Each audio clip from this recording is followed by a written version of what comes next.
tardes, bona tarda.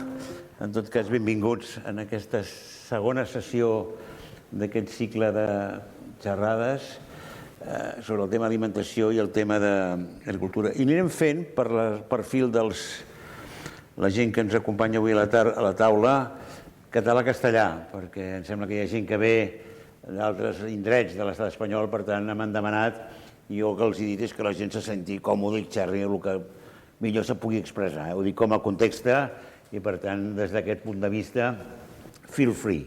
Inclús hem fet un esquerço de fer-ho en anglès, vull dir que aquí som una mica de cal ample. No, hi ha dues coses que és important, perquè quan parlem d'aquest debat, del tema d'agricultura i el tema alimentació, jo faré una referència molt breu.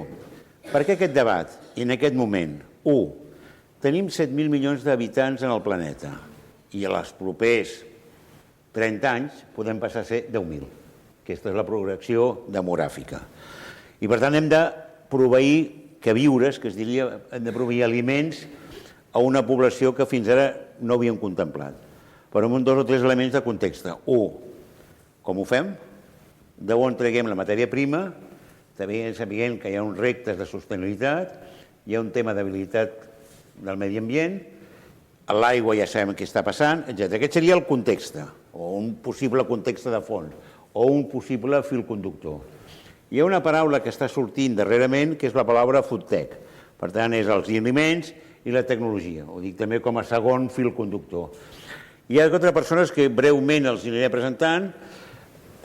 Ja m'equivocaré perquè hi ha 2 Júlies i 2 Bees, per tant segur que ho faré malament, ja ho explico, ja ho dic d'entrada, però que tenen la característica que es diguin 2 Júlies, Júlia i Bees, això no hi ha problema, però són en diferents nivells especialistes en els 4 àmbits que jo crec que és rellevant que parlin. Una de la innovació, i per tant la transferència tecnològica des d'un centre de transferència tecnològica, i què vol dir transferència tecnològica? 2, la contextualització d'aquest procés. 3, les startups. 4, el món d'empreses. Ho dic perquè fem el panel d'aportacions i cadascuna pot fer-ho. Ho intentaré explicar-los després cada un, però en començarem. Per tant, aquest és el context i aquest seria l'esbans que ens agradaria que elles còmodament vagin traient. Per tant, des d'aquesta perspectiva de dir, tenemos este contexto, reptes, riesgos del sector alimentació en general. 2, el futur d'aquests anomenats sector, i aquí aniria des del pagès, des del campesino, fins, si se'm permet, com deia algú abans en el col·loqui, fins les escombraries, fins la brossa, per tant, tota la cadena d'aquest procés, i després, des de la seva perspectiva, com estan veient les tendències. Val a dir que una cosa és Europa i una altra és el món, perquè no és el mateix parlar des del primer món, que és el que estem nosaltres, i una altra és una perspectiva que pugui ser Àfrica, etc. Aquest és el context. Per tant, sense més preàmbuls, jo li passaria a la Júlia, ho haig de fer-ho fonèticament en català, és el que m'han demanat, no fotrem allò pa com 3 guirigalls. Ella treballa a l'Aitat i és la responsable precisament del Departament d'Economia Circular i Descarbonització, que això ja ho explicaré ella, perquè això de descarbonització sempre m'ha semblat fascinant, però sense més preàmbuls, en anglès es diu the floor is yours, és a dir, passo la paraula. Muy bien, pues encantada, muchas gracias. Gracias Jordi, también gracias a la Fundació Quim Barcelona i a la Fundació La Caixa per convidar-me a donar aquesta petita xerrada. Voy a hablar en castellano, ¿vale? Porque así creo que así nos podemos entender las 4 mejor. Vale, como decía Jordi, yo soy la responsable del Departamento de Economía Circular y Descarbonización del EITAT y voy a hablar de innovación. Entre otras cosas, complementando un poco lo que puedan comentar mis compañeras. Nosotros lo que hacemos principalmente es investigación aplicada para empresas o con empresas, ¿no? Lo que hacemos básicamente son proyectos de investigación para transferir tecnología al tejido industrial. Tenemos laboratorios, diferentes infraestructuras, etcétera, y uno de los sectores donde estamos trabajando más precisamente es el sector agroalimentario. Como decía Jordi, a lo largo de toda la cadena de valor, desde el sector primario, tanto la agricultura, ganadería, etcétera, todo lo que es el procesado y llegando hasta consumidor. Quería compartir unas cuantas reflexiones antes de dar luego pie al debate y voy a enlazar también con lo que comentaba Jordi. Al final el objetivo de la innovación es que sea una palanca para transformar el sector, ¿no? Y que este sector se adapte a los retos que están viniendo, ¿no? Y que están por venir también. ¿Cuáles son estos retos? Lo comentábamos, ¿eh? Sobre todo el primero es, bueno, no los voy a decir todos, pero voy a decir algunos. Dar respuesta a esta creciente necesidad, ¿no? De generar más cantidad de alimento, pero también sobre todo alimento de calidad, ¿no? Tenemos una demanda grande de proteína, pero las tendencias cada vez más están enfocadas a todo lo que es alimentación altamente nutritiva y personalizada, ¿no? Esto es un concepto que quería comentar, evidentemente respetando todo lo que está relacionado con la seguridad alimentaria, y tienen que ser procesos competitivos y respetuosos con el medio ambiente. Claro, si tenemos que generar un 30 o un 35% más de alimentos en el 2030, pero además esto va a comportar un consumo de energía mucho más alto, un consumo de agua mucho más alto, pues aquí tenemos un conflicto. Y aquí tenemos que aportar el granito de arena desde el sector FoodTech para dar respuesta a estas soluciones. Luego comentaré un poco, ¿no? Hay diferentes tecnologías que me gustaría remarcar. Ambas, bueno, son sobre todo dos bloques que quería resaltar, están muy relacionadas con lo que es la transición energética ecológica y toda también toda la transformación digital, etcétera. Porque por un lado está todo el bloque de tecnologías, biotecnologías, ¿no? O la parte muy relacionada con la economía circular, ¿no? El aprovechamiento de residuos y todo esto. Luego no me entretengo mucho porque luego hablaremos más. Y luego toda la parte de la incorporación de las tecnologías relacionadas con la industria 4.0, ¿no? Digitalización, robótica colaborativa, impresión 3D, bueno, muchos, ¿no? Antes de dar paso a mis siguientes compañeras, sí que quería decir que no solamente tenemos que pensar en innovación a nivel tecnológico, sino también en innovación social, ¿no? Esto es un concepto que para mí es muy importante porque cada vez más bueno, el consumidor, el ciudadano, las personas tienen que estar muy presentes, ¿no?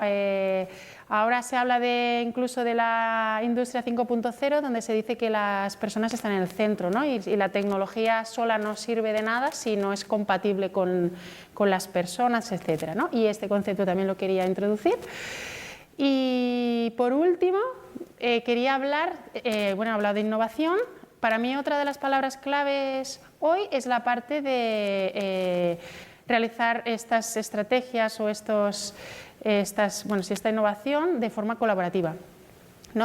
Este cambio no puede hacerse solo, se tiene que hacer en colaboración, ¿no? Desde las administraciones, las empresas, los ciudadanos, etcétera, etcétera, ¿no? Y entonces esto es un poco los 4 conceptos que quería decir. Un poquito más. Y cierra el ciclo. Yo la conozco a Julia hace tiempo. Clic. Fantástico. Bea Jacoste, ¿correcto? Es que si no lo explico bien, después me pegan. Directora de Kilómetro Cero. Ella os aportaría, yo creo, un elemento importante en esta reflexión, que es la dimensión desde la perspectiva de empresa. ¿Correcto? Exactamente. Porque yo creo que iréis viendo las diferentes sensibilidades y los diferentes enfoques, porque al final de todo tiene que ser sostenible. Por tanto, desde una perspectiva de empresa, lo que apuntaba Julia, siéntete cómoda, haz la reflexión que tú creas oportuna. Perfecto. ¿Se escucha bien? Sí. Bueno, primero, gracias. Un placer hablar con vosotros hoy. Es un lujo poder transmitir este mensaje a diferentes tipos de público. Normalmente vamos a eventos muy del sector y hablamos con personas que piensan igual que nosotros y ahí no estamos consiguiendo mucho. Entonces es importantísimo hablar con otro tipo de personas, con otra visión, así que espero aprender mucho de vosotros también esta tarde. Dicho esto, nuestra organización la creó un grupo industrial de alimentación hace 5 años. El CEO de una empresa de alimentación valenciana decidió crear un centro en el que hubiera personas que pensaran en el futuro. es muy difícil en el mundo de la empresa, en el día a día, priorizar el futuro. Cuando tienes que sacar adelante la producción, te está esperando el camión, te está esperando el supermercado, tienes que garantizar seguridad alimentaria, precio, coste, cosas del hoy. Entonces, el centro que dirijo yo pues, se configuró primero para gestionar lo que se llama el Family Office, las inversiones de este grupo industrial de alimentación, inversiones dirigidas a emprendedores del sector, y segundo, se enfoca como centro de conocimiento y de investigación. Esta fue la misión que nos encomendaron hace 5 años y el proyecto ha ido evolucionando. Nosotros mismos hemos sido como un emprendedor que ha ido aprendiendo de qué es lo más útil, cómo podemos aportar más a las empresas, a la sociedad, a los inversores, a los científicos. Actualmente nuestra organización está dividida en 2 estructuras. Somos por una parte una fundación. Con esta fundación lo que queremos hacer es ser un think tank, un centro de conocimiento.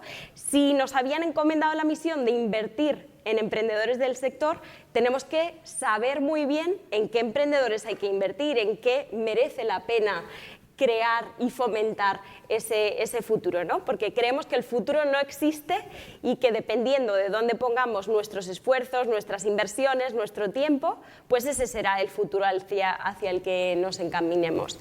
Entonces, al principio éramos un equipo muy pequeñito de 3 personas, actualmente somos un equipo de 12, que yo diría que es muy pequeño para el reto abrumador al que nos estamos enfrentando, pero lo que sí que hemos hecho muy bien ha sido crear una red de expertos internacional que llamamos nuestro squad, nuestro escuadrón, y todas estas personas son muy expertas en alguna parte de la industria agroalimentaria, porque no se puede saber de todo. Estamos hablando de semillas y de robots que reparten tomates. Entonces, tenemos que tener a diferentes tipos de expertos que conozcan esas partes.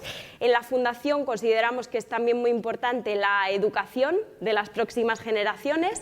Julia estaba hablando de cuál es esa buena alimentación que tenemos que fomentar, una alimentación que sea más sostenible y saludable, pero si el consumidor del futuro no la compra, no va a tener ningún recorrido. Desde el punto de vista de la empresa, si un producto no sobrevive en el lineal, no es interesante. Entonces tenemos ese enfoque de triple impacto, es decir, impacto en el medio ambiente sí, en la sociedad, es decir, cómo estamos afectando la salud de las personas, pero también que tengan una vida digna las personas que se dedican al sector para que quieran seguir produciendo esos alimentos. Y por último, y súper importante, que sea sostenible económicamente, ¿no?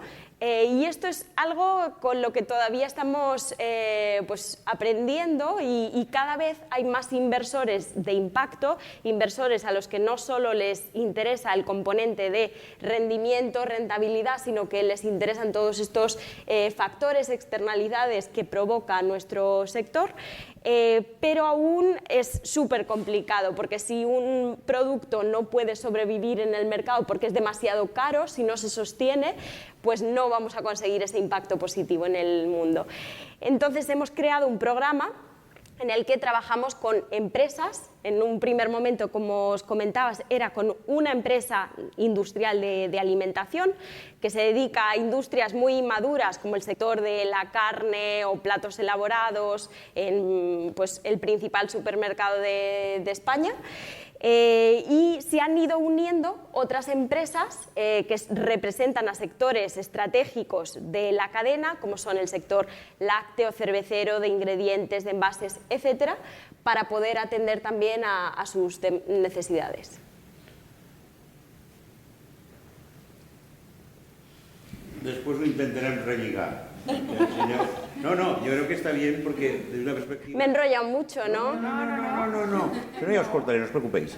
Pero yo creo que la ventaja de hacer desde un centro de transferencia tecnológica a poner el énfasis en la sostenibilidad, no ya medioambiental, sino también empresarial, yo creo que aquí es el énfasis que he hecho, la otra vea, digo, para que no me vaya equivocando, creo que nos puede hacer la contextualización de la situación.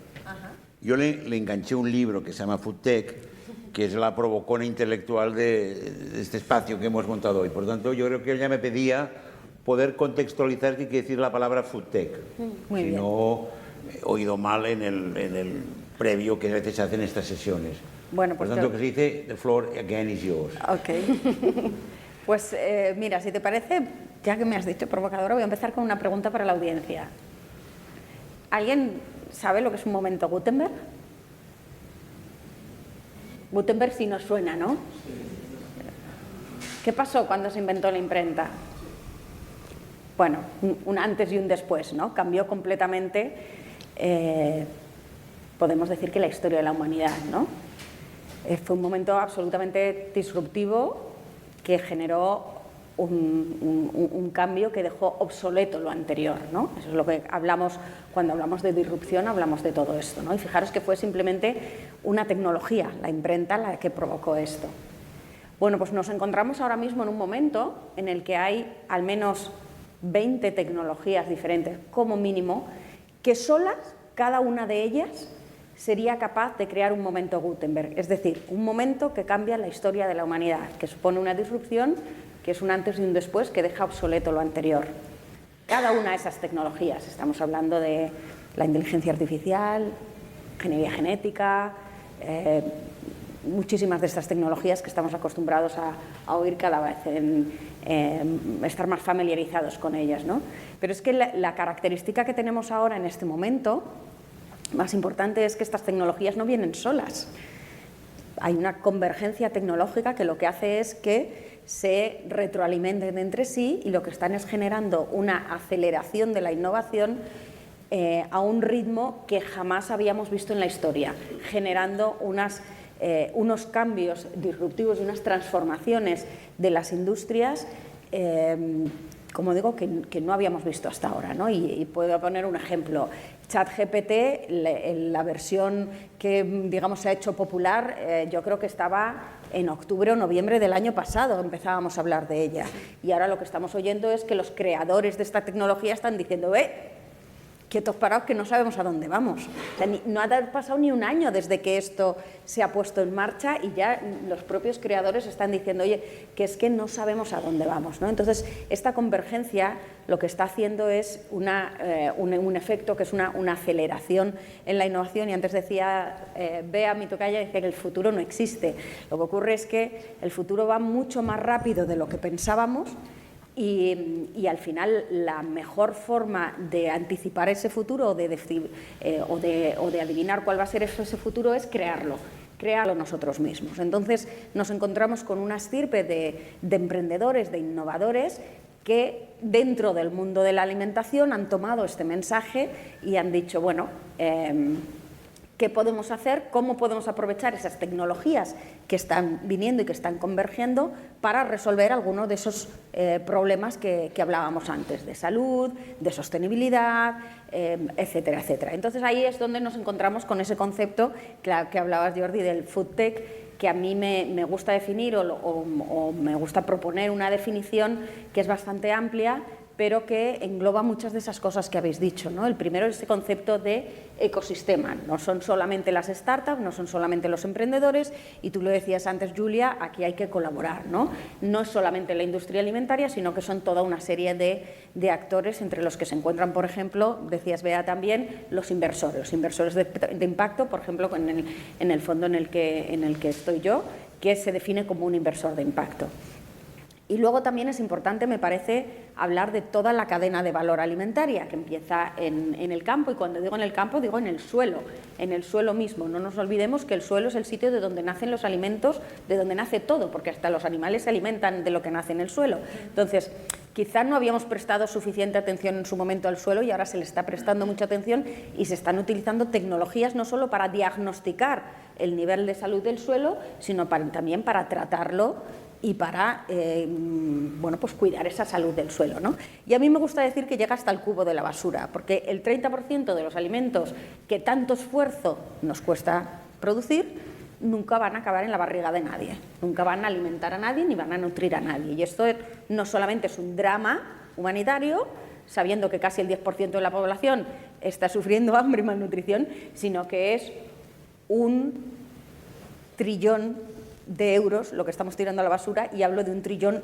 español, no del trillón, no el americano, que son unos cuantos ceros menos, no, es...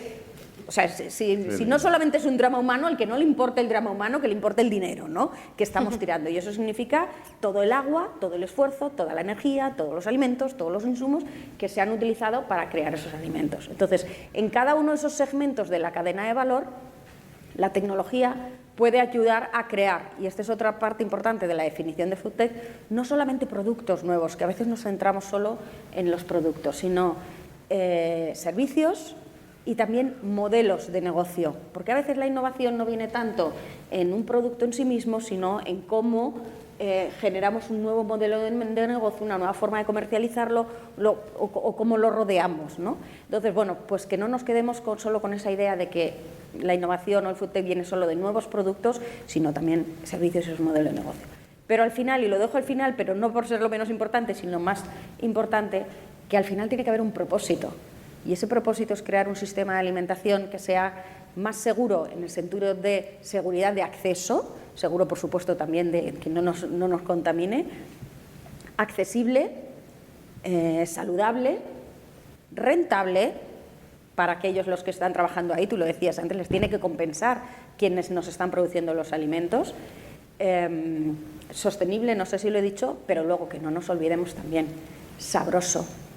El componente del sabor es fundamental. La comida no solo es nutrición, la comida también es cultura, la comida también es compartirla, también es felicidad. Entonces, bueno, ahí también la tecnología tiene mucho que decir para que lograr alimentos que sean cada vez más sabrosos, más saludables, más etcétera, ¿no? Entonces, bueno, esta es un poco esa aproximación que a mí me gusta hacer a este fenómeno que estamos llamando FoodTech y que nos ha reunido hoy aquí. Estem en el Mediterrani i de ben segur que ens agrada menjar bé. Això jo crec que tenim garantit, nos gusta comer bien en el conjunto del Mediterráneo. Pero está bien que reafirmarlo y clarificarlo. Innovación, empresa, contextualización del proceso. Julia, porque ens dèiem Julia, acabamos con Julia. Ella yo creo que es el representante, a partir del guión que hemos ido desarrollando, de lo que podríamos decir del esfuerzo de startups. Por tanto, si hemos ido haciendo la innovación, cuando hablamos de startups, estamos siempre pensando en temas de tecnología, y el 4, la app que me hacen y tal. Entonces hacemos el salto y empezamos a hablar de tecnología y startups en alimentación. Gracias. Para decir que ya estamos en la lógica anglosajona. Ella es del sur, de Bath, un sitio que está al sur de Inglaterra, y yo soy del norte, con lo cual ya nos marcamos la distancia geográfica. Up to you. Thank you. Nada, bueno, hola a todos, muchas gracias y un placer estar con vosotras también aquí. Escuchaba ahora, según decías startups, que había una pregunta en la audiencia que uno le decía a otro, ¿qué es una startup? Y el otro le decía, es una empresa pequeña. Efectivamente, una startup es una iniciativa, un proyecto que acaba de nacer, que se acaba de convertir en un modelo de negocio y que, bueno, que es bastante inmadura, es una idea bastante inmadura y, por tanto, tenemos que ayudar a que se consolide, a ayudarla a crecer y a que se convierta en un modelo de negocio mucho más asentado. Dicho esto, bueno, yo soy Julia, soy la directora de ecosistema en Eatable Adventures, que es una empresa que ahora mismo, bueno, tenemos nuestras oficinas centrales en Madrid, pero tenemos también oficinas en Italia y bueno, nos definimos como una de las principales aceleradoras a nivel global. Si ya startups nos sonaba un poco raro, igual aceleradoras también nos suenan rarísimo. Aceleradora es básicamente coger una startup, una idea que nos parece interesante a nivel tecnológico, que nos parece disruptiva, que puede cambiar de alguna forma el mundo, que es lo que también comentaban mis compañeras, y es un proyecto que ayuda a esa startup a crecer, le da pues, todo el apoyo que pueda necesitar. Entonces, ¿qué hacemos desde Eatable Adventures? Y qué hacen todo el resto de aceleradoras a nivel global también. Cogemos, identificamos, apoyamos a estas startups disruptoras y conseguimos que ayuden a el sistema agroalimentario a que sea pues, más eficiente, más sostenible y bueno, entonces les damos una serie de apoyos. Les damos apoyos a nivel de consolidación tecnológica, es decir, puede ser una idea muy buena, pero que le haga falta un poco de ayuda a nivel tecnológico. Le damos apoyo en cuanto al escalado también. Luego lo veremos y lo discutiremos entre todas, pero uno de los grandes retos que tenemos ahora mismo es que tenemos tecnologías que son muy punteras y, como tú decías, que van a cambiar el mundo, pero no tenemos las capacidades para que estas tecnologías sean disruptoras porque no hay capacidades.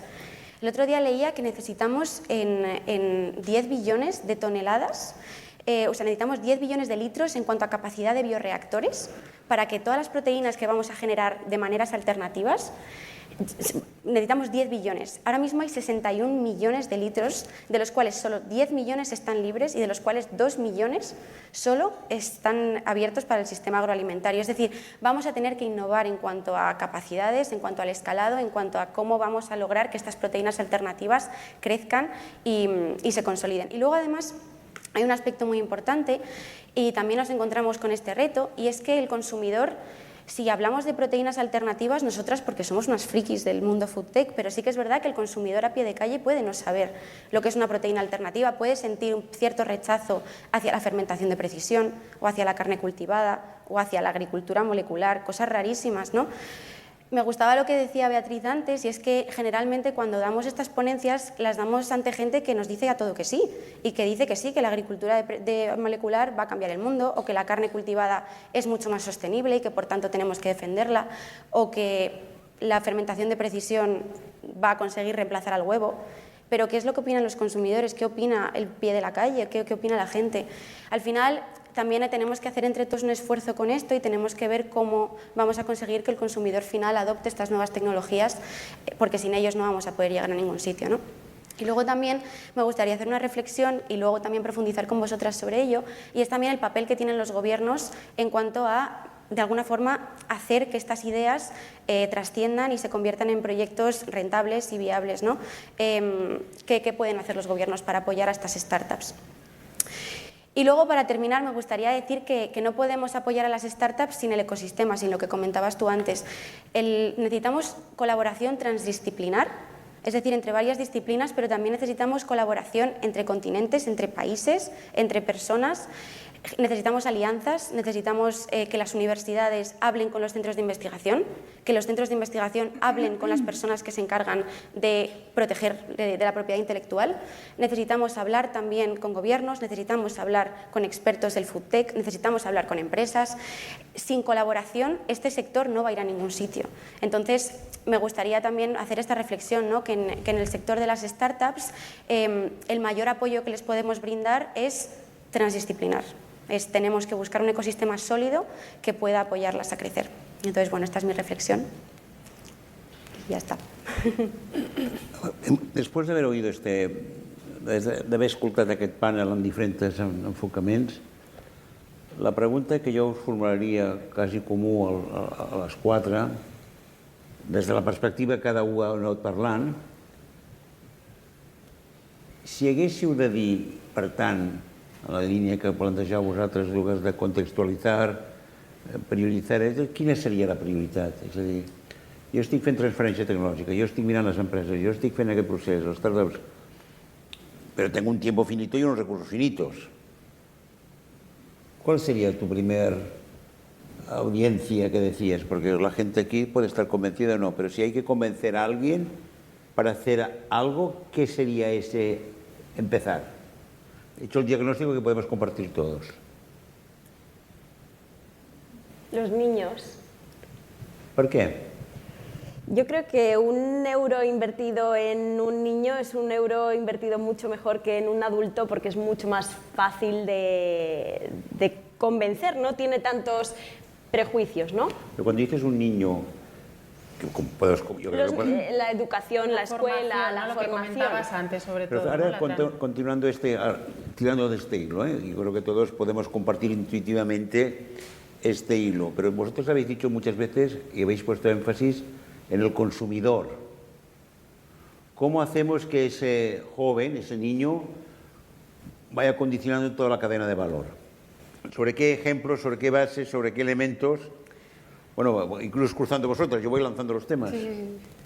Hay empresas, por poner ejemplos, que están comunicando muy bien pues todos estos datos o implicaciones que tiene su producto lo están comunicando, ¿no? Y que están teniendo unas políticas muy buenas también para decidir qué insumos, qué ingredientes compran para elaborar ese producto. Es decir, están teniendo una estrategia que mira al consumidor y que mira la cadena de suministro. Y yo creo que eso es súper inteligente, porque es muy fácil pedir al agricultor que empiece a cultivar otro tipo de semilla, otro tipo de cultivo que regenere la calidad del suelo, porque esto es algo que necesitamos. El 70% de suelos están desertificados, estamos perdiendo la superficie del suelo cultivable. Entonces, algo hay que hacer. ¿Qué hay que hacer? Pues el monocultivo no es lo que mejor nos viene. Nos viene bien volver a la biodiversidad, volver a cultivar diferentes tipos de vegetales, y esto recuperará la calidad de los suelos. ¿Qué ocurre? Que si solo ponemos la responsabilidad en el agricultor y le decimos, pues ahora empiezas a plantar fonio o querza, porque tiene una raíz súper larga y va a ayudar a absorber nitrógeno, pues es una presión inútil, porque el agricultor va a seguir cultivando maíz, trigo y arroz, que es lo que le van a comprar. Entonces, primero, elaborar un producto, cuando una empresa es de transformación, tiene que pensar en qué insumos va a usar y que esos insumos tengan un impacto positivo.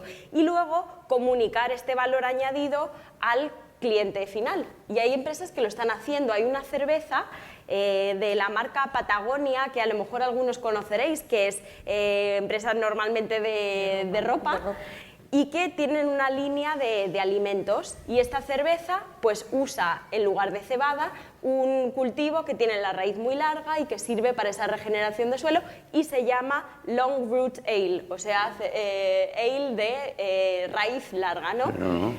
Entonces, esa estrategia mira al consumidor, pero también a la cadena de suministro, y lo de los niños creo que nos lo tendríamos que hacer mirar. Julia, tú me ibas haciendo cara así de asentimiento. No, que estaba de acuerdo, estoy totalmente de acuerdo. Yo, añadiendo a los niños, voy a decir los jóvenes, voy a decir las universidades.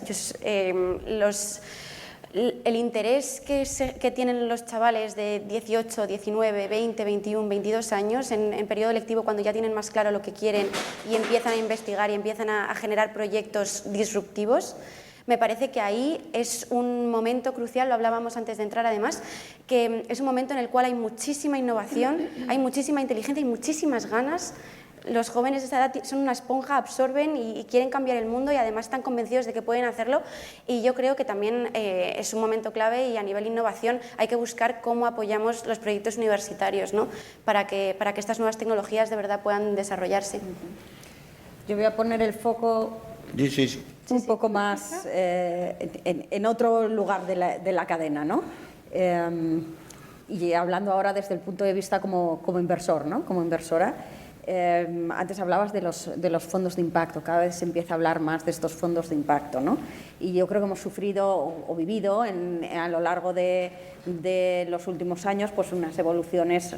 Pues empezó a hablar de la responsabilidad corporativa, luego se empezó a hablar de los ODS, luego se empezó a hablar de la gobernanza, de todo este tipo de criterios, y ahora se habla mucho de impacto, ¿no? Pero ¿qué entendemos por esto? Porque al final muchas de estas empresas, cuando necesitan financiación para salir adelante, pues son estas entidades, los fondos de inversión, los que les otorgan ese dinero para salir adelante, y tienen unos criterios a la hora de invertir, ¿no?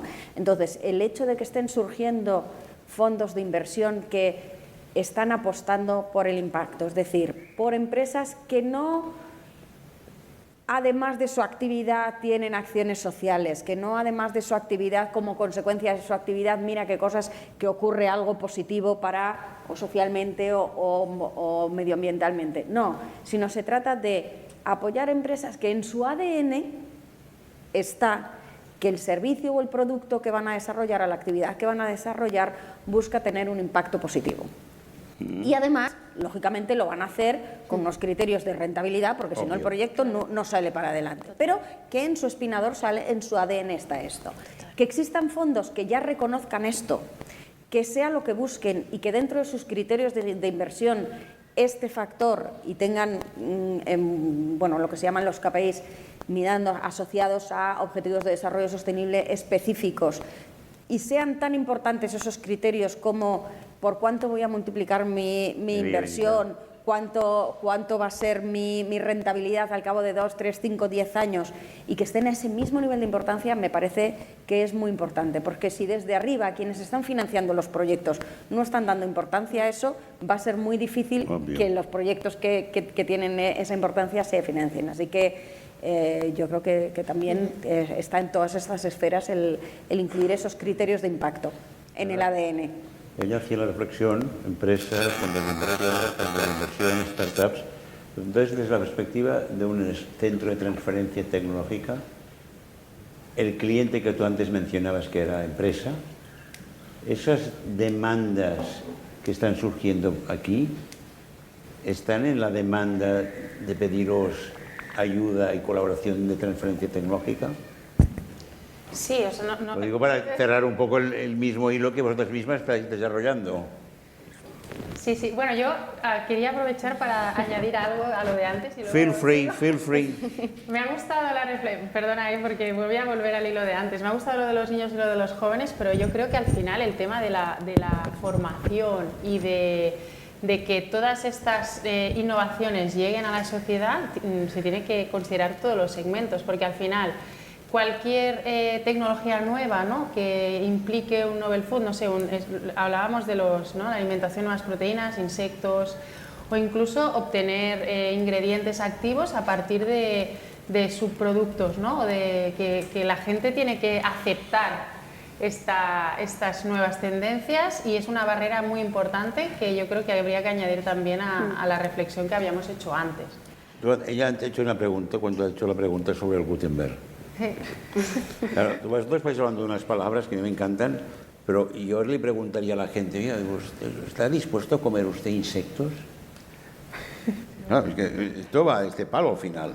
Entonces, claro, Déjeme una cosa, yo me acuerdo, yo soy de Zaragoza, ¿vale? Cuando en Zaragoza se abrió el primer restaurante japonés, yo estaba en el colegio. Y entonces fue como la comidilla. Ayer, ¿no? Ayer, efectivamente. Clarifiquemos los conceptos. Que han abierto un restaurante japonés y dicen que se comen el pescado crudo. ¡Oh! ¿Pero qué me estás diciendo? Ahí no va a ir nadie. Pues, ¿qué es esto, el pescado crudo? Bueno, es que ahora tenemos lineales de sushi hasta en los supermercados de descuento, ¿vale? Y no hace tanto tiempo, como has dicho, eso fue ayer. No, hasta aquí quiero leer. Entonces, el ser humano a lo largo de la historia ha demostrado que es capaz de evolucionar en su forma de comer. ¿O acaso comemos igual que nuestros abuelos y nuestros abuelos que los suyos? ¿O seguimos siendo cazadores-recolectores? Entonces, algunos días un poquito. Algunos un poquito, algunos días un poco, ¿no? No desestimemos la capacidad del ser humano por adaptar su forma de comer. Lo que hay que hacer es encontrar aquello que le entra por el ojo, que le gusta, que es capaz de repetir. Entonces, igual que se han introducido cosas que nunca han triunfado y que no han tenido éxito, hay otras que se han incorporado a nuestra dieta y le hemos incorporado con toda naturalidad y no ha habido ningún problema. Entonces, no nos pongamos la tirita antes de la herida. Yo creo que evidentemente hay que convencer y hay que comunicar bien y hay que ser transparente, pero al consumidor no vamos a decirle, oye, esto es un producto hecho con fermentación de precisión. No va a ser así. Esperemos. No, ahora mismo vamos a asustar a la gente. Comemos muchísimas cosas que ni nos preguntamos cómo están hechas. Sí, simplemente pero cada vez nos lo preguntamos más. También es verdad que al final ya no estamos, yo creo que casi todo el mundo cuando vas al supermercado los ves mirando ya la etiqueta, ¿eh? O sea, exacto. Esto es un cambio que también. Pero tú al final en una etiqueta lo que vas a encontrar es de qué está hecho, cuáles son los ingredientes de momento. que tiene de momento. Bueno, pero ¿vale? por ejemplo, un alimento que lleve insectos lo debe indicar por el tema de alérgenos. Entonces al final te lo pueden vender, ¿no? La barrita o el batido o tal, pero bueno. Por experiencia invertimos en una empresa de insectos para la alimentación humana y no funcionó, fracasó. Entonces yo tengo ¿Por qué que poníais en valor el insecto o la alimentación? Eran barritas de proteínas para deportistas y pues no funcionó en el mercado. Me refiero que estas son innovaciones que van a estar presentes. No era el momento, ¿no? Ese futuro tampoco era hace tantísimo. Creo que aún no es el momento y que el periodista va a buscar el titular de el futuro de la alimentación será comer insectos y carne de laboratorio, y creo que si miramos el porcentaje de adopción de ese tipo de alimentos en nuestra dieta es absurdo, ¿no? Entonces creo que falta muchísimo para que esos nuevos tipos de alimentos sean aceptados. Pero Bea decía, si me permites, una cosa que me parece relevante, que es que lo que sea tiene que ser fancy, tiene que ser simpática, tiene que ser agradable, tiene que entrarte... Tiene que estar rico. Claro. Bueno, ya decía la palabra rico, tiene que ser gustativamente agradable. Y eso es cuando incluso utilizábamos ciertas cosas que al principio pensaba el coche eléctrico, hace 15 o 20 años era una especie de pequeño objeto un poco raro. Y ahora lo vemos y dice, es bonito. Justo, yo creo que además, yo me acuerdo, mi padre siempre cuenta una historia cuando Internet, cuando se dio con Internet y empezó a utilizar Internet, ¿no? Y al final, la adopción de Internet, él siempre dice que se hizo de una manera muy paulatina, ¿no? Como pasa con todas las grandes tecnologías. ChatGPT también va a ser igual. Define paulatino, porque es que ese paulatino cada vez es más cortito, ¿no? Cada vez es más corto. Porque la adopción de Internet no tiene nada que ver, por ejemplo, con lo que se tardó en adoptar la televisión, con lo que se tardó en adoptar la radio y con el periodo que hubo desde que se inventó la imprenta hasta que se inventó el siguiente medio de comunicación disruptivo que podría ser la radio. Entonces es lo que intentaba explicar antes, ¿no? Ahora estamos muy familiarizados con lo que es una curva exponencial, desgraciadamente gracias a la pandemia, pero si la innovación que supuso la imprenta pues tardó así la curva en desarrollarse, la la radio fue así, la del teléfono fue así, el teléfono móvil vino después, Internet, o sea, cada vez son más rápidos esos cambios, ¿no? Entonces, lo que sí tenemos que tener en cuenta es que hay veces que van a producirse incluso más rápido, nos vamos a tener un poco esa sensación de que va más rápido de lo que en general podemos asimilar, ¿no? Y ese es un poco el trabajo que tienen que hacer también las empresas, y ya cambiando el foco no solamente en el consumidor, sino que si estamos hablando de sistema alimentario, las empresas también se ven afectadas por esto, ¿vale? En el sentido de que, oye, tradicionalmente hemos producido este tipo de alimentos, las tecnologías nos están produciendo, igual que se han producido cambios en la industria de la música, de la prensa, del turismo, que prácticamente no lo reconocemos, pues esto está llegando a la industria de alimentación también. Entonces, como empresas también, ¿cómo reaccionan ante esto? ¿Me subo a esta ola de innovación o me aparto a ver si me pasa por encima y no me entero?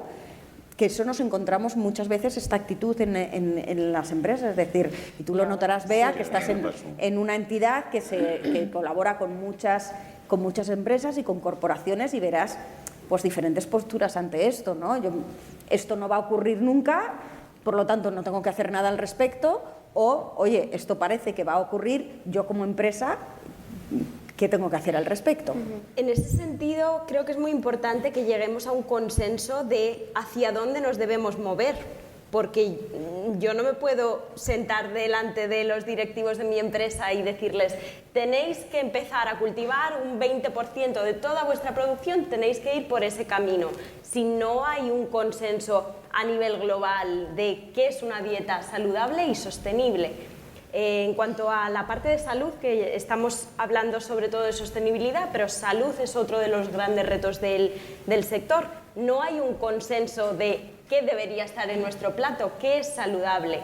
De hecho, hace unos 3 años consiguieron científicos y nutricionistas de varios países del mundo dar unas directrices de qué debería ir en un plato saludable, ¿no? Se llama el Eat Lancet Report.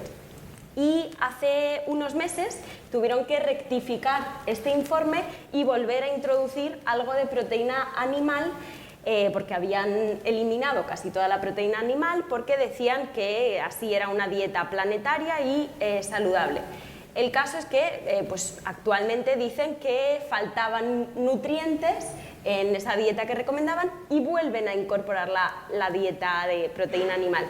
¿Qué quiero decir con esto? Primero, no lo tiene muy claro nadie hacia qué dirección deberíamos ir. Y por otra parte, este dato me preocupa porque quiere decir que una dieta saludable y una sostenible no van en el mismo camino, de acuerdo con este informe, que muchos otros dicen lo contrario, ¿no? Por eso, la falta de consenso y qué es realmente sostenible.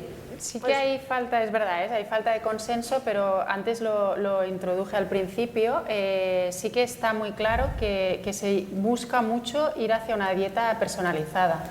Entonces es verdad que... ¿Pero quién busca? Bueno, es la tendencia tanto del consumidor como también de las empresas, que por lo menos a nosotros, que tenemos demandas. Antes, esto lo vinculo un poco con lo que me preguntabas antes, Jordi, ¿no? Sí que pretenden pues, incorporar tecnología que permita pues, a partir de decir, mira, pues hay un segmento de la población, pues la tercera edad o los más pequeños, o en este país que hay una desnutrición y faltan estos minerales o tal, sí que pretenden desarrollar estrategias que combinen pues, diferentes fuentes de alimentos, como decías tú, unas estrategias de cupaje, por ejemplo, que tú puedas combinar diferentes fuentes de proteína que como resultado pues sean aptas para un perfil de este tipo, ¿no? Pues que tenga obesidad, que tenga tal, y entonces esto es un poco una línea de investigación que se está tanto demandando. El consumidor quizá todavía no lo sabe tanto, pero a nivel de innovación sí que va muy por aquí. Sobre todo por subgrupos. Yo era un poco más escéptica a nivel individual, como que cada uno queramos comer lo que es mejor para nuestro microbioma. Eso quizás llega, pero no es llegará, tan inmediato. Y la investigación también va hacia allí, pero claro, no es tan inmediato. Y luego eso supone un reto para la industria al final. ¿Vale? Porque si tú tienes que producir productos que atiendan necesidades tan diferentes, al final o son grupos lo suficientemente grandes, como dices Bea, y que se pueda clusterizar la producción de una forma mediana, porque si no, es muy difícil que sea viable. Los números no salen, Exacto, es muy difícil que eso sea viable. Hay una reflexión que sacabais vosotros dos, y ahora tú lo comentabas, Bea, que el papel lo aguanta todo. Y los PowerPoints y las hojas de cálculo siempre los cuadran, pero después llega un momento que al final de año dices, los números no salen. Entonces, oyéndose a vosotras, dices, no, esto es fantástico, pero después hay alguien que compra ese tipo de producto. Y alguien que está dispuesto a producirlo a un precio razonable para que sea comprado. Porque ¿qué es antes, el huevo o la gallina? Bueno, que es lo que mandabais vosotras respecto a que al final quien tiene la última palabra es el consumidor, es decir, el que tiene, y permitirme que lo intuya, pero no todo el mundo tiene la misma capacidad adquisitiva. No, es que así va yo. O sea, yo creo que para el que el consumidor lo adopte, primero, necesidad pura y dura. O sea, las nuevas tecnologías van a permitir que los productos sean más accesibles a nivel económico y eso va a hacer que el consumidor adopte estas tecnologías de una manera más fácil. El consumidor cada vez está más preocupado por los retos medioambientales, también va a facilitar la adopción de nuevas tecnologías y el consumidor cada vez está más concienciado, que es lo que decía Julia, con la necesidad de consumir alimentos saludables. Obviamente no hay todavía un consenso en cuanto a qué supone una dieta perfecta, pero sabemos que no estamos ni siquiera en los mínimos. O sea, necesitamos que la cesta de la compra tenga menos sal, tenga menos azúcar, tenga menos grasa. O sea, es empezar por algo. Y obviamente las nuevas tecnologías y las tecnologías punteras no solventan eso, o sea, no nos ayudan a conseguir dar con la clave en cuanto a alimentación saludable, pero sí que de momento tenemos que empezar a los básicos, es que ni siquiera estamos ahí en los básicos, ¿no? Siguiendo tu línea, si tuviéramos que coger este hilo que dices, esos básicos, para ti, ¿cuáles son esos básicos? Reducción de sal, reducción de azúcar y reducción de grasa. O sea, un perfil, esos tres. No sé, alguno más, pero vamos, para mí esos son los tres clave. Ahora yo añadiría, y con todo eso, además hacer que sea rico. Eso es lo más complicado, pero es verdad, es cierto. O sea, sin duda, antes hablábamos de eso, de lo que necesitábamos para que lo adoptase el consumidor, 100%, es que esté rico, es que esté bueno. O por lo menos que no note la diferencia con el producto. Porque además cuando se incorporan nuevos extractos naturales y tal, con el sabor suele haber problemas. Claro. Suele haber problemas. Entonces, a veces nosotros hemos hecho proyectos, por ejemplo, de decir, mira, a partir de microalgas, pero que da un sabor que no siempre puedes incorporar esto en un producto. Y que dure. Sí. A mí me gusta mucho el ejemplo de Beyond, la marca de hamburguesas plant-based, que nació como, bueno, el que iba a revolucionar porque la alimentación a base de plantas era muchísimo más sostenible, era más saludable, menos emisiones, tal. Y tú lees la etiqueta de Beyond, de una hamburguesa de Beyond, y es terrible a nivel nutricional. Es terrible. Y a nivel medioambiental, yo tampoco he visto la huella de carbono que tiene ese producto en comparación con otro producto, un equivalente cárnico, pero vamos, la cantidad de extracciones, de síntesis que tienes que hacer de los medicamentos para mezclarlos, para generar de logística, de electricidad, de todo. De todo el mundo, sí. Keep going. No, pero entonces fijaros, a ver, yo tengo la sensación de que estamos abriendo, y lo decís vosotras, un gran melón. Y hemos pasado del campesino al consumidor, y tú decías incluso hasta la basura. Y en ese proceso, otro de los conceptos que habéis sacado es la necesidad de ser transversales y de incorporar diferentes procesos de cadenas, etc. Si tuvierais cada una desde vuestra perspectiva dónde poner el énfasis, tú decías jóvenes, después decías no, en esa parte nutricional, intentar hacer ese paso para cuál es la necesidad en la perspectiva de los próximos 5 años, no nos pongamos esto, es decir, ¿dónde teníamos que poner el énfasis? Que tú hablabas antes de los gobiernos, digamos empresas, digamos de sociedad, para hacer esa gradual transformación. ¿En qué pondríais el énfasis? Aparte de jóvenes, aparte de educación, etcétera. ¿Dónde pondrías el asset? Ella está hablando de fondos de inversión ya cash. Tú estás hablando de startups, tú estás hablando con experiencias de empresas. Yo tengo 100 euros, ¿dónde los pongo? En cuanto a temas, yo creo que está clarísimo que ahí sí que hay consenso, que son dos pilares, sostenibilidad y salud. Si vemos datos de... Pero cuando dices sostenibilidad y salud, dime en sostenibilidad y en salud... Claro, dentro de sostenibilidad, pues desde la calidad del suelo, que ha mencionado Beatriz, o el tema de la desertificación, uso de menos agua, y me parece que un mensaje muy importante para que los asistentes no se vayan a casa diciendo nos han contado cosas rarísimas que yo no quiero ver en mi frigorífico, es que nosotros en general nos ocupamos de tecnologías que sirven a lo largo de toda la cadena y no se suelen traducir en un nuevo producto exclusivamente. Es decir, una tecnología que ayude a recolectar los tomates más rápido y mejor porque no encuentran suficiente mano de obra en el campo. O futuros ganaderos. Nosotros trabajamos con una marca láctea y no tienen próximas generaciones. Entonces son problemas reales que nadie puede decir que no quiere ir por ahí. Es que no vamos a tener alternativa porque no hay personas que se quieran ocupar del campo, por ejemplo. Entonces, para mí el tema de personas, mano de obra, va a ser uno de los temas muy poco glamurosos, pero muy esenciales en los que enfocarnos. Yo sí, para continuar con esto, claro, no sé si lo tengo que poner solo en un sitio o lo puedo repartir, pero es que se tendría que repartir porque hay muchos frentes abiertos, pero yo si tuviera que ponerlo en un sitio iría un poco a la reflexión de Bea de que todo sale del suelo. Yo creo que lo pondría en el suelo, en mejora de la diversidad y quizá pues en todo el cultivo y también la obtención de piensos para animales y tal. Yo creo que pondría los 100 ahí.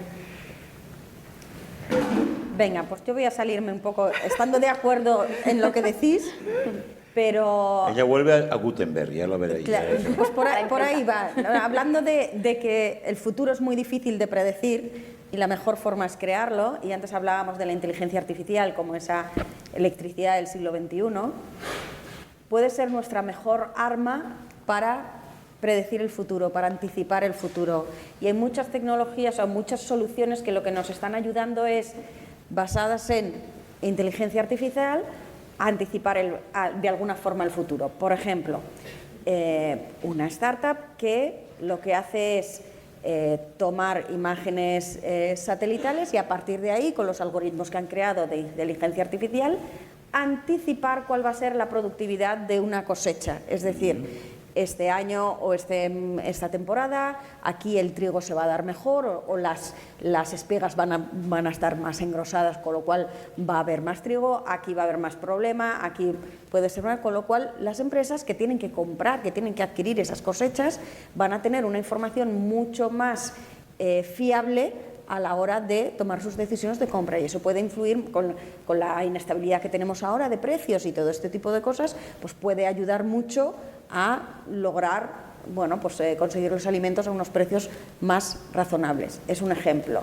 Con la inteligencia artificial también podemos anticipar, por ejemplo, si se va a producir una plaga de un insecto en un cultivo, y nos lo puede decir con tal precisión que nosotros solamente tenemos que utilizar los plaguicidas en el momento exacto en el que se va a producir y solo en el lugar exacto en el que se va a producir, con lo cual estamos reduciendo muchísimo la necesidad de utilizar esos insumos, ¿no? Que no solamente es medioambientalmente positivo, sino también es un coste para el agricultor. Nos puede anticipar qué cantidad de aceite va a tener la oliva, nos puede anticipar cuándo es el nivel óptimo de madurez de un aguacate para cosecharlo o para que bueno, pues se vaya trasladando a lo largo de la cadena de suministro. Son, como decía Bea, tecnologías que igual no son tan sexys, no son las que salen en los titulares de los insectos, pero nos están ayudando a todo eso que decíamos, ¿no? A tener más facilidad de alimentos sanos, saludables, seguros en nuestra mesa, a un precio más razonable, y que aquellos que se dedican a producir los alimentos lo puedan hacer de una forma más sostenible y viable económicamente, ¿no? Entonces, yo apostaría por la inteligencia artificial como esa herramienta que nos va a ayudar a lograr todo eso. Yo subrayo todo lo que acabáis de decir, las tres. Además, creo que, bueno, moviéndonos un poco en la cadena de valor agroalimentario, no solo en el suelo, pero también la inteligencia artificial, como decíamos antes, en el problema del escalado, vamos a necesitarla en cuanto a las capacidades para analizar los bioreactores, para analizar los parámetros que existen dentro de ellos, para ver cómo conseguir que los cultivos, los microorganismos crezcan mejor. O sea, creo que va a ser esencial. O sea, subrayo todo lo que dices a nivel de inteligencia artificial, creo que es lo que va a verdaderamente cambiar todo y donde tenemos que poner todo nuestro esfuerzo. ¿Puedo sugerir que también introduzcáis la palabra pedagogía?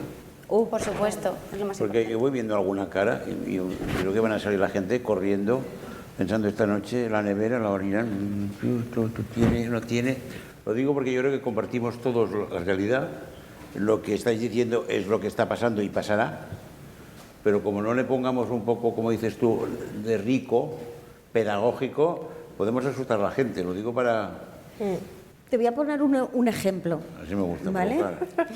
Yo recuerdo, además, cuando estaba empezando en esto, estuve haciendo una visita... Ayer también, ¿no? Ayer también, sí. Bueno, esto del FoodTech parece que lleva mucho tiempo, pero cuando yo empezaba en esto en 2014, mis compañeros del mundo de la tecnología, que es donde estaba yo antes, me decían, ¿Food qué? Y bueno, no ha pasado tanto tiempo, ¿no? Tiene razón, disculpa. ¿no? Pero recuerdo que en la Autónoma estaba asistiendo a unas...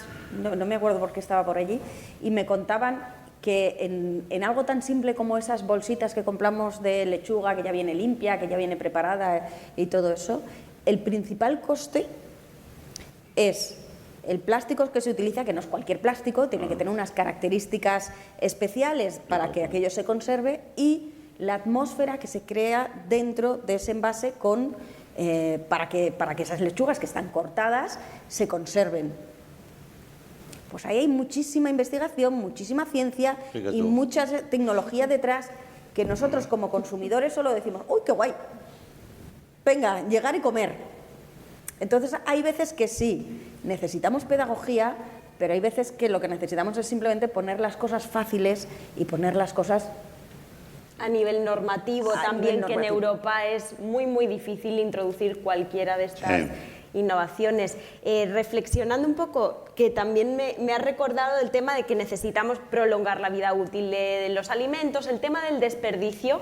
He estado hoy con un emprendedor que ha desarrollado una pegatina, como las pegatinas que vemos todos en la fruta, pero que gracias a esa pegatina pues dura muchísimo más la fruta que si no llevara esa pegatina. O sea, tiene unos componentes que prolonga la vida útil. Y este emprendedor me decía que en esta hora que estamos todos aquí juntos, vamos a generar tal cantidad de desperdicio de alimentos que sería capaz de alimentar a 60 millones de personas. Es decir, la población de España y Portugal alimentada con el desperdicio que hemos generado en una hora.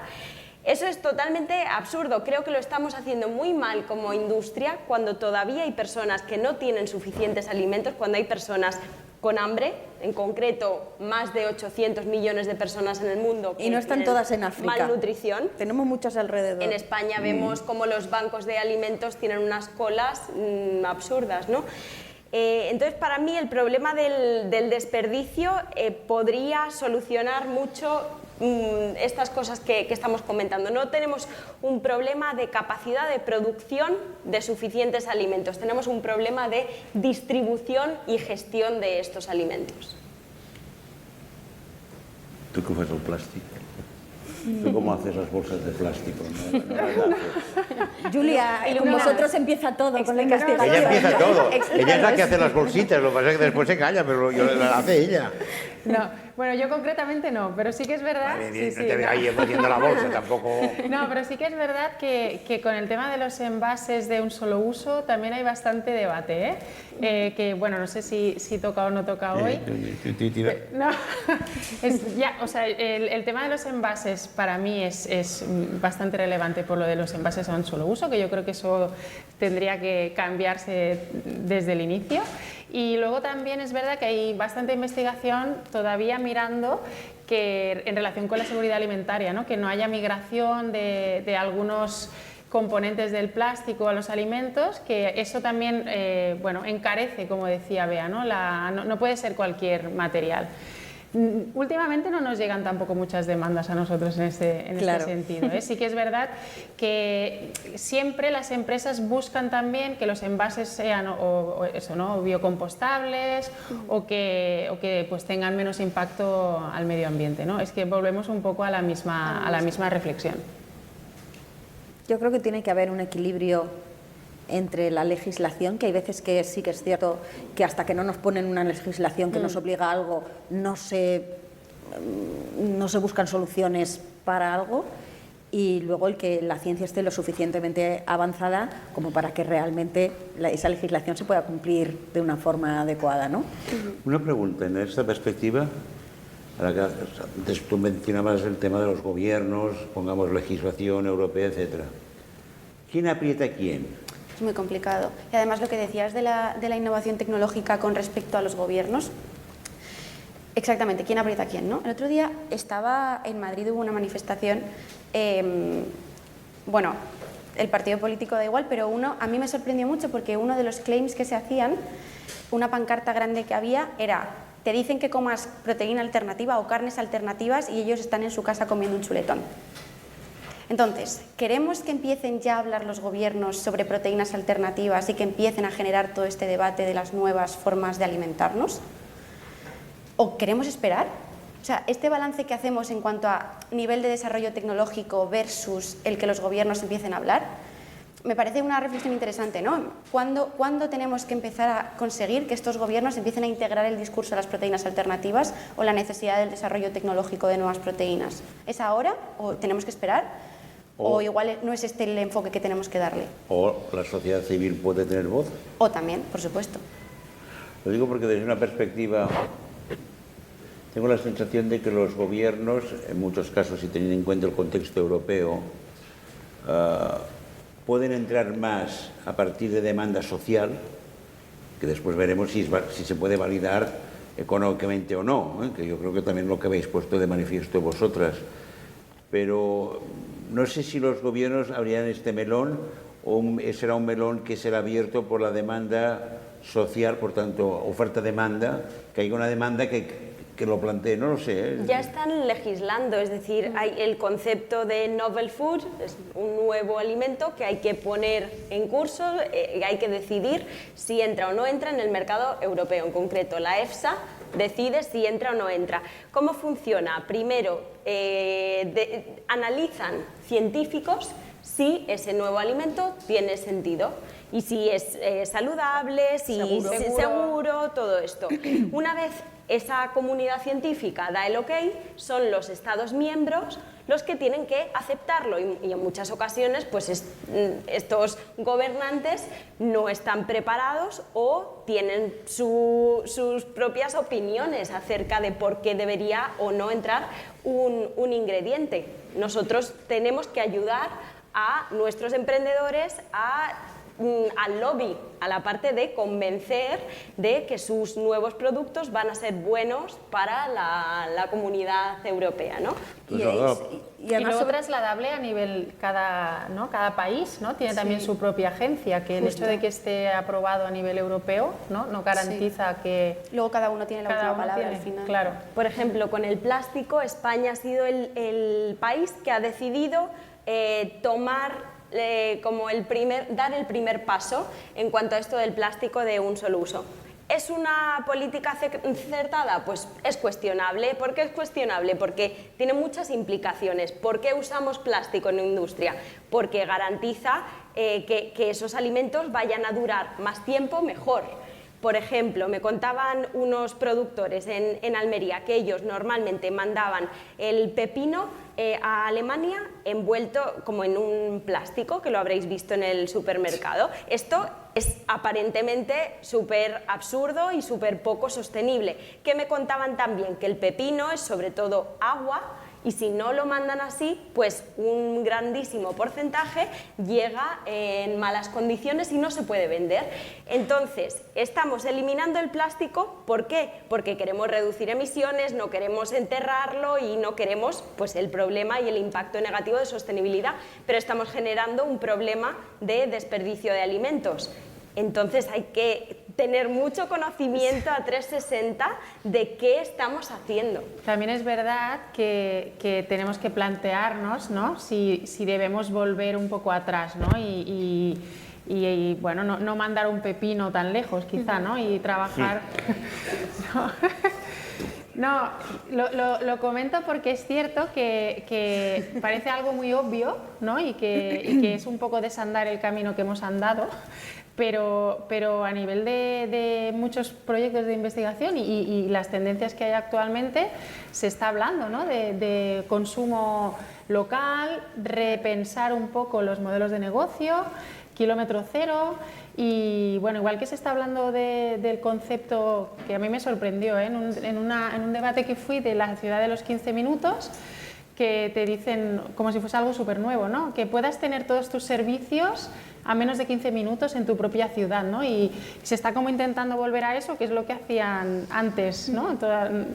Nuestros abuelos, quizá. Sí, claro. Entonces, porque se han creado barrios que a lo mejor eso es imposible. Bueno, entonces sí que es verdad que se está intentando repensar, quizá, bueno, esto también choca frontalmente, ¿no? Con las políticas, ¿no? Claro. A nivel más macro, pero... O con las realidades demográficas. Exacto. Claro. Pero, por ejemplo, volviendo a lo que nos había traído aquí y el reto que comentabas de los pepinos, también tenemos que poner en valor la investigación y la innovación que se está generando aquí y en concreto pues ahora me venía a la cabeza un proyecto de investigación que parte además de un centro de investigación y una universidad que está en fase de convertirse en una startup, precisamente porque lo que están haciendo han desarrollado una película que es completamente natural, que está hecha a partir de ingredientes naturales como pueden ser los almidones, que es capaces si se impregna nada más cuando termina la cosecha, justo en la poscosecha, pues imagínate el ejemplo de los pepinos, en lugar de tener que envasar los pepinos de uno en uno con una película plástica, simplemente con esta sustancia podrían tener ese nivel de protección y bueno, pues cumplir una función. ¿Qué es lo que ocurre? Pues que se trata de una empresa que está en sus fases incipientes y que todavía tiene que encontrar lo que hablábamos antes, el modelo de negocio. Esto, ¿quién lo pone? ¿Lo pone el agricultor o lo pone el supermercado? ¿O lo pone el distribuidor o el asentador? Y entonces ahí están un poco en decir, oye, la tecnología existe, se podría hacer, hay que escalarla, como tú bien decías. O sea, no es lo mismo hacer las cosas a escala de laboratorio, que siempre funcionan, que a un nivel industrial. Pero luego también hay que ver quién es el que le pone el cascabel al gato, ¿no? ¿Quién es el que...? Pero bueno, para eso está el ecosistema, para eso estamos todos aquí, en este rollo que nos hemos montado, que se llama FoodTech, para intentar resolver esas cosas, es decir, resolver problemas específicos, apoyarnos en la tecnología para encontrar las soluciones y colaborar, como tú decías antes, para que entre todos encontremos el modelo adecuado para que todo el mundo gane y todo el mundo encuentre pues un acomodo en este sistema. Yo pediría, teniendo en cuenta que estamos en el último tramo de la reflexión, abrir un poco a la gente que nos estáis escuchando, si hay alguno que quiere formular alguna pregunta. Veo 2 manos, 3 manos. 4, 5. Una cosa, si os parece, disculpe, si os parece, acumulamos y de esto, por lo tanto, no le des, el micro manda. El micro manda, sí. Pues eso mismo, como lo tengo. Bueno, lo que estoy oyendo es el futuro, totalmente, totalmente, pero totalmente. Porque yo hace rato que quería hablar un poco para hablar de los payeses, de los campesinos, que ahora tú has empezado y tú me has dicho que no encuentran mano de obra que vaya a recoger. Pero en la actualidad tenemos un grupo social importante que lo está pasando muy mal porque seguramente está viendo este cambio. Entonces sí que hay algunos que son jóvenes y están transformando su casa en una industria casi, que al otro día lo veía, que lo estaban diciendo. Pero también alguien habéis dicho que la gente también quiere esto del kilómetro cero.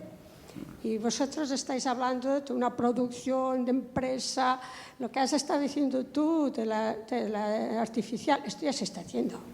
Esto ya se está haciendo en varios sectores, incluso en los ramaderos, porque es muy importante para ellos poder saber dónde tienen el ganado, que se ha ido, etcétera.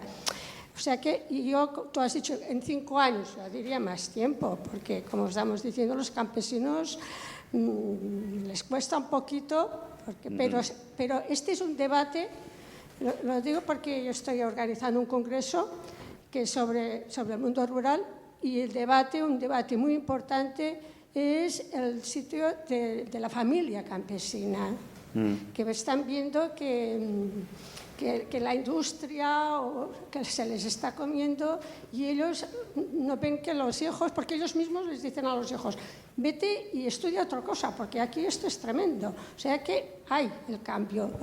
Ya está, sí. Gràcies. Estoy diciendo el cambio social que hay que tener en cuenta. No, tens tota la raó, disculpa. Vosaltres dos teniu 2 preguntes aquí. Aquí hi ha 2 preguntes i després aquí 1 o 2, 3... 4. Sí. Acumulem-les y después hacemos un rondo, si no. Sí, cuando se está invirtiendo tanto en tecnología y en inversiones, en comida, en alimentos alternativos como las proteínas alternativas, etcétera, etcétera, ¿esto quiere decir que se ha tirado ya la toalla o que se da por supuesto que la producción tradicional de alimentos no va a ser suficiente o no merece la pena invertir en ella? ¿O por qué se está invirtiendo tanto en esto, no? Segon.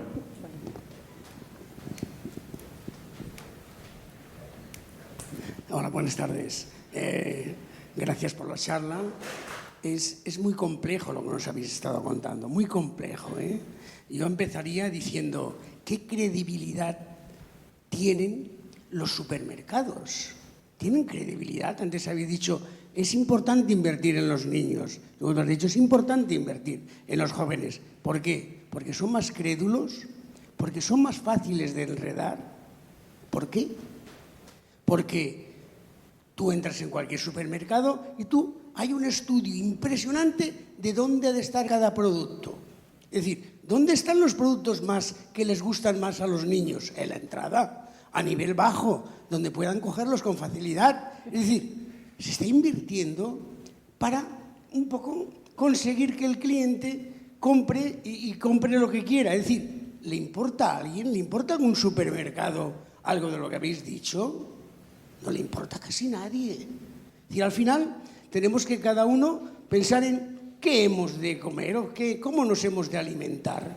Y que si no tenemos idea, si simplemente sabemos lo que nos han enseñado, es decir, lo que había en casa, ¿qué se come? Lo que hay en casa.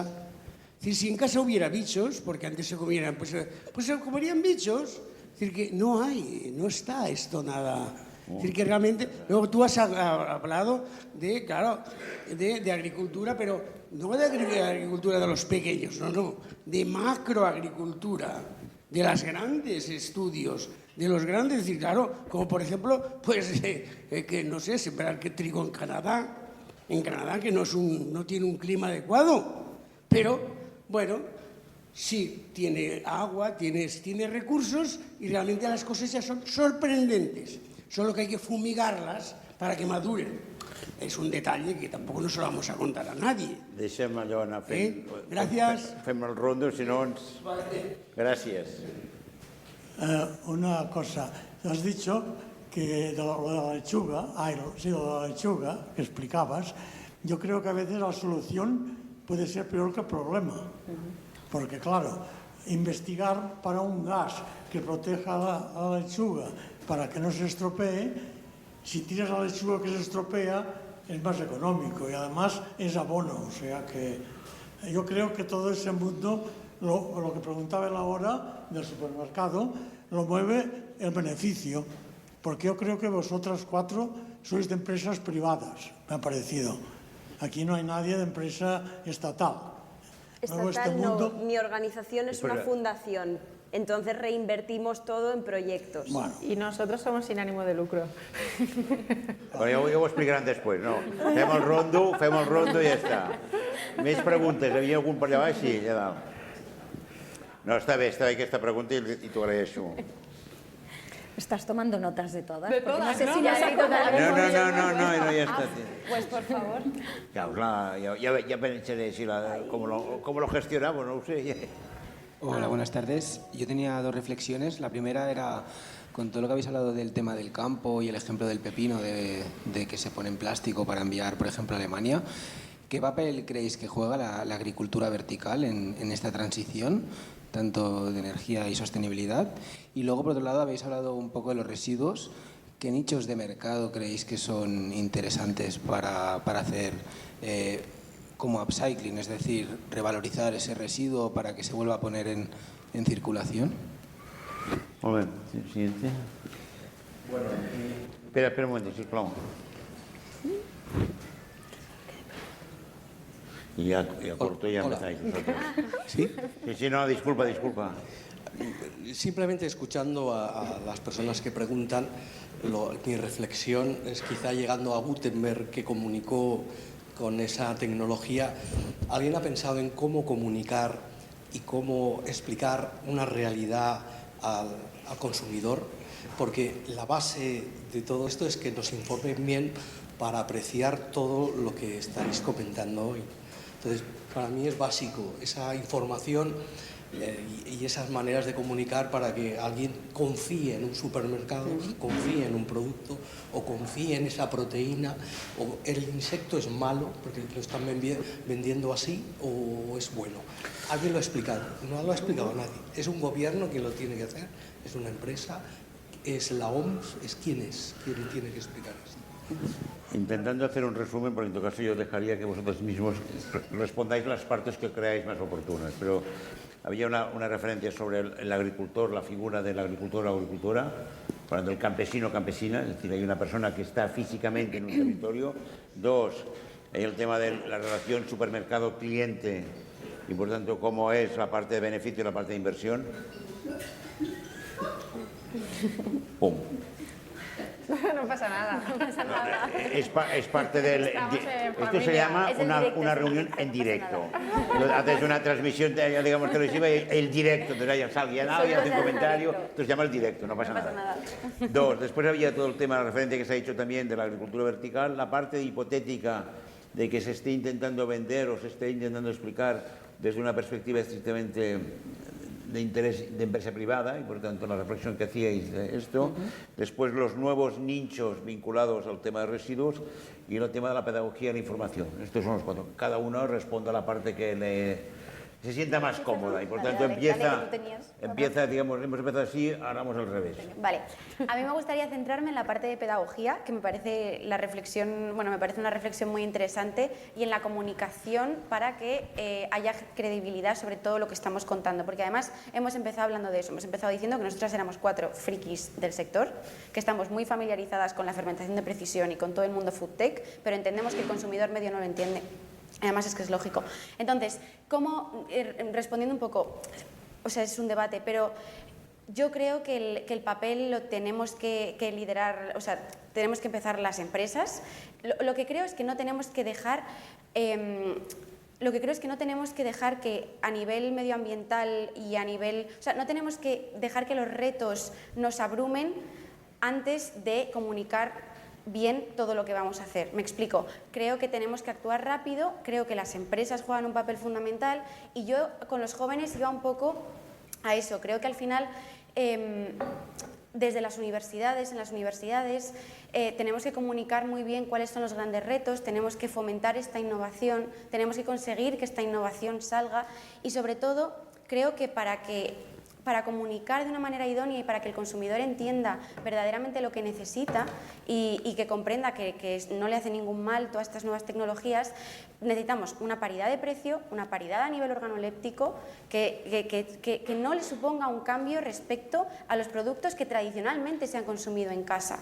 O sea, creo que necesitamos que el consumidor cuando llegue al lineal del supermercado y vea los dos productos, el tradicional y el nuevo, a nivel precio sean prácticamente iguales, que cuando se lo lleve a casa diga, pues se cocina igual, cuando lo pones en la sartén se dora igual, genera los mismos olores, me parece que está más rico, y cuando lea la etiqueta diga, pues me parece que a nivel saludable también pues es más beneficioso para mí. O sea, yo creo que a nivel divulgación, creo que la divulgación no se va a hacer explicando, creo que se va a hacer simplemente a raíz de... Haciendo.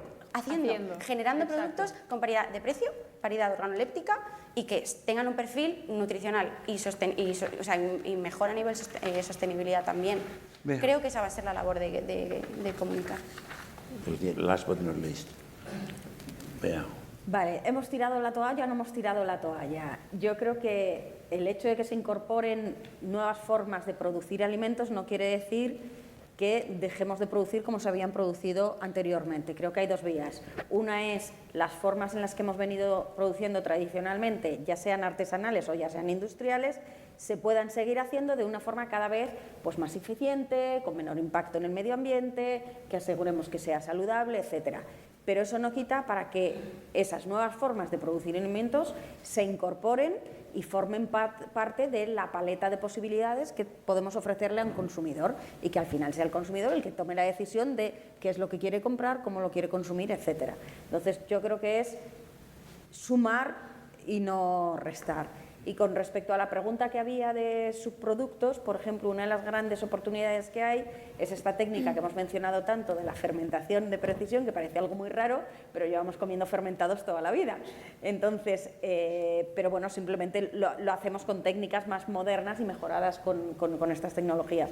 Pero ahí hay una gran oportunidad porque precisamente esos microorganismos que fermentamos para producir alimentos les encantan cosas como los desperdicios de la industria alimentaria. Entonces, bueno, ahí se puede generar esa circularidad de decir, oye, parte de esa pérdida alimentaria o parte de esos subproductos que ahora no se están aprovechando de la industria alimentaria del campo, resulta que pueden servir para alimentar esos microorganismos y volverlos a meter en la cadena de valor de la alimentación para generar productos de mayor valor. Así que sí que hay muchas oportunidades. Por ejemplo, esta es una de las tecnologías que lo permite. No sé si puedo complementar. Pero Terraràs, no te preocupes. La misma respuesta. No, porque si no, no acabarem mai. Vale. Siguiendo con la pregunta de si hemos perdido la esperanza, la toalla, ¿no? También nosotros hemos redefinido nuestro discurso. Al principio solo estábamos mirando a esto de las nuevas proteínas. Nos hemos dado cuenta de que si el 90% del mercado come proteínas tradicionales, tendremos que mejorar cómo estamos produciendo esas proteínas tradicionales también. Entonces, por ejemplo, simplemente con cambiar el tipo de alimentación de la vaca conseguimos reducir las emisiones de metano. O sea, ¿por qué se está pensando en una innovación de proteínas? ¿Por qué estamos pensando en hacer carne que no es carne o leche que no es leche? Simplemente porque genera unas emisiones que no queremos. ¿Qué pasaría si podemos seguir haciendo la misma leche de toda la vida, la misma carne de toda la vida, pero generando menos emisiones? Nosotros queremos enfocarnos en cómo podemos seguir comiendo las lentejas de nuestra abuela, pero sin necesitar tantos recursos naturales, que nos gusten o no los vamos a tener o van a ser muy caros. Entonces tenemos que replantearnos esa innovación invisible en toda la cadena, esas tecnologías, para que a nuestro plato llegue lo mismo que nos gusta, porque es súper importante que nos acordemos de que es nuestra identidad y nuestra cultura. Yo no me sentiría capaz de decirle a nadie que deje de comer aquello que le recuerda a su madre, a su abuela. Es algo que trasciende la nutrición. Entonces es muy valiente pedir a las personas que cambien su alimentación. Y por último, en cuanto a la parte de educación, por eso yo he mencionado los niños. Nosotros tenemos un programa que se llama GastroGenius, en el que trabajamos con colegios y hacemos, no porque sean más influenciables, como se ha dicho por aquí, sino para que tengan más datos. Como has dicho, tú en casa no te preguntabas qué hay que comer o qué no hay que comer, no sabías. Entonces, creo que es importantísimo que los niños tengan más información de dónde viene, quién es el agricultor que hay detrás, qué es un huevo, o sea, porque hemos perdido mucho esa conexión. Entonces, nosotros trabajamos con niños y les lanzamos retos, por ejemplo, ¿cómo pueden reducir el desperdicio en su casa? Y simplemente con ese reto se dan cuenta de que hay que reducir el desperdicio y hay que reducirlo por una serie de cuestiones. Simplemente hay que meter eso en el discurso, más allá de matemáticas, lengua e inglés. Hay cosas muy importantes. Júlia, Sí. closing. No, sí, no tinc gaire més a dir, No sé si queda alguna pregunta. No hi ha més preguntes. No, por eso que yo Tú, tenga. sin responder. No, yo estoy completamente de acuerdo con lo que decían ellas. Sí que quería añadir un poco lo que decíamos de que no hemos tirado la toalla. Creo que me ha gustado el no hemos tirado la toalla y también lo que comentabas tú también, Bea, antes de la felicidad, ¿no? de la alimentación, que creo que al final es lo que decías, ¿no? No solo la parte de sostenibilidad, sino la parte de salud, ¿no? Alimentos saludables y sobre todo mantener el bienestar, ¿no? de la población. O sea, no tengo mucho más que añadir. Segur, digui-li.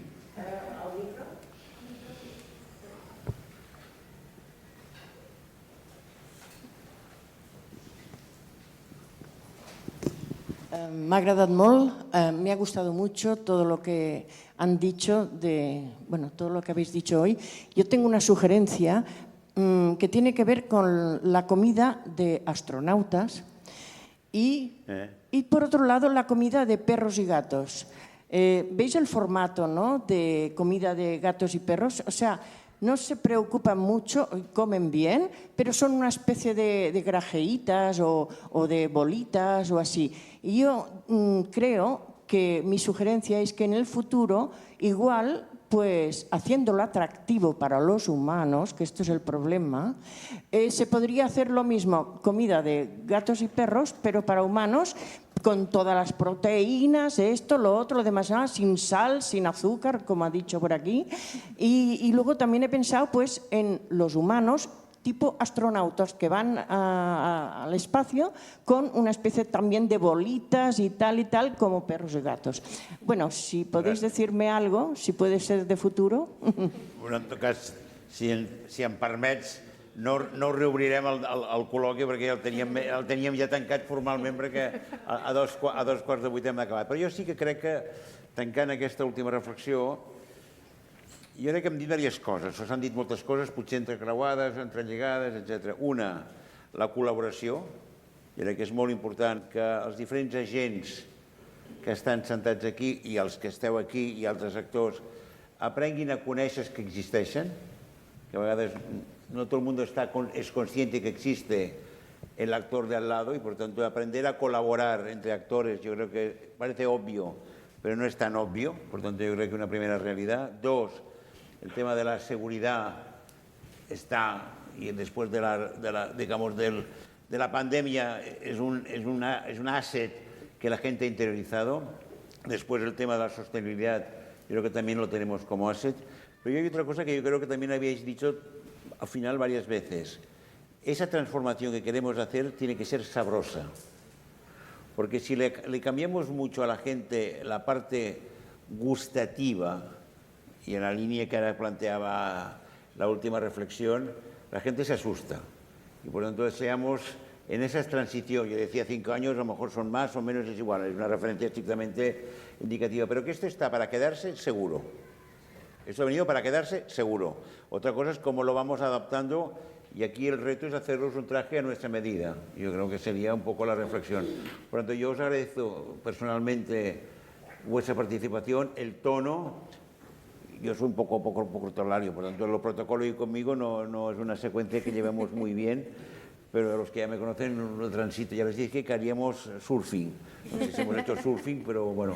Per tant, jo els agraeixo a vostès la seva presència, la seva paciència i també les seves preguntes. I per tant, la propera sessió, m'han dit que ho digui, perquè això també és un altre desastre meu, el 26 d'octubre, per tant ja tenen vacances, deixem-ho així, i serà sobre precisament la tecnologia i les noves ciutats. No hem volgut fer-ho abans per no interferir en una cosa que va passar fa uns dies. Per tant, no ens barregem i deixem-ho ja fins a passat octubre. No sé si tornem a tindre un altre incendi, però bueno, espero que no. Gràcies i fins al 26 d'octubre.